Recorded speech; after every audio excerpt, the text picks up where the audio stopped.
In today's video, I'm going to teach you how to set up the OpenRouter AI extension in VS Code and connect your API key to use Claude 3.5 Sonnet.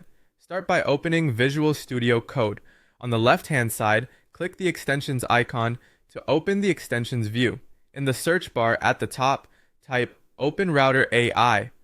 When you see the OpenRouter AI extension in the results, click on it to open its details page, then click Install. After installation, look to the left sidebar and click on the OpenRouter icon. This will open the extensions panel inside VS Code, and you'll see a place where the extension expects an API key. We'll grab that next. Open your web browser and go to Google. In the search box, type OpenRouter and open the official OpenRouter website from the results. On the home page, click Sign Up. Choose to connect with your Google account to make the process fast and secure. Once you're signed in, look for the account dropdown in the upper right corner of the site and click it.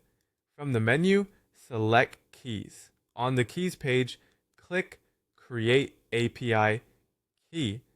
Give your key a clear name so you remember its purpose later, then click Create. The site will display your new API key.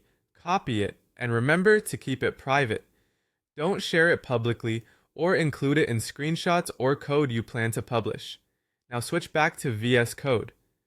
In the OpenRouter panel, paste the API key into the field provided and press Enter. You might see a brief loading indicator while the extension validates your key and sets up access. If it takes a moment, that's normal. Just let it finish.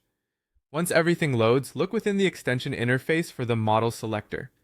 Click on the OpenAI Mini option shown below to expand the available choices. From the list, select Claude 3.5 Sonnet. That sets your active model, so your prompts will be sent to Claude 3.5 Sonnet through OpenRouter. At this point, you've installed the extension, created and added your API key, and chosen your model. If something doesn't appear right away, give it another second to finish syncing. You're now ready to start prompting directly from VS Code using Claude 3.5 Sonnet. Thanks for following along and enjoy your new AI setup.